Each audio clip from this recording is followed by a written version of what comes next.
The All India Ordnance Factories Women's Welfare Association has been functioning since 1960 and is a vast social service organization with 31 branches spread across the country.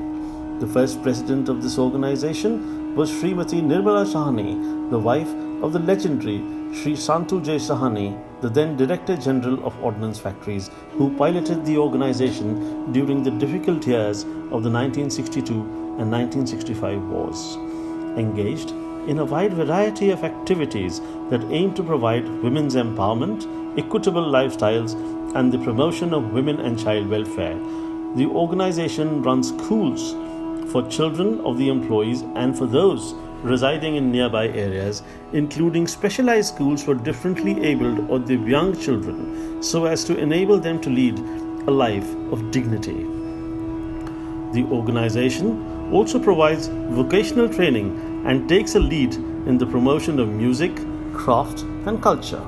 In recent times, environmental concerns and waste management have enlarged the organization's portfolio of activities.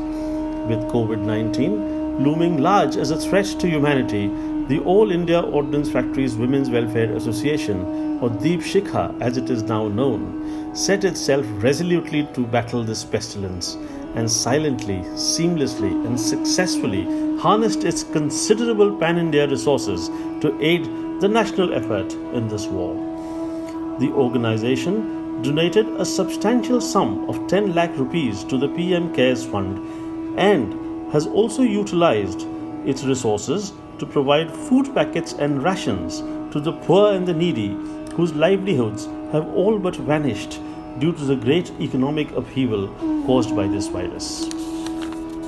Migrant labor forced to trudge home to their distant towns and villages from urban metropolises, deprived, desperate, debilitated, en route to an uncertain future, were provided with food and rations on their way home.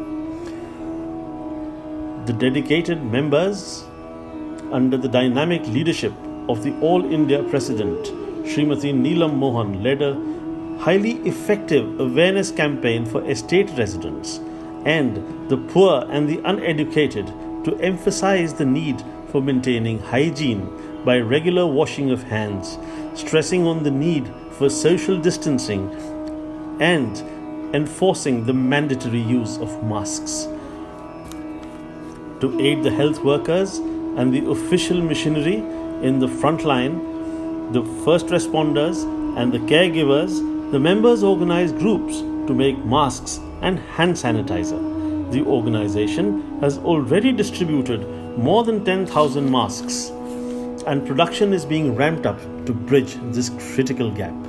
To alleviate the suffering of children from disadvantaged backgrounds and to prevent school dropouts, the schools operated by Deep Shikha have granted fee waiver for 3 months and have also organized the distribution of school uniforms and textbooks free of cost. The teachers and the staff too will be paid their salaries during this period. The disruption of schools owing the pandemic has thrown up the problem of keeping small children engaged so as to retain the habit and the discipline of routine. To overcome this, the schools of the Deep Shikha have put in place a remotely organized, structured program of activities for the children to do at home. These include yoga exercises, the practice of music, activities relating to art and craft, and candlelight dinners to instruct and entertain the young minds. The principles of healthy shopping for green groceries are also taught through simulated activities at home. The All India Ordnance Factories Women's Welfare Association, dedicated to alleviating distress and aiding the poor and the needy, are also warriors manning the forefront of the battle on coronavirus, augmenting the efforts of the Ordnance Factory Board, providing succor and support.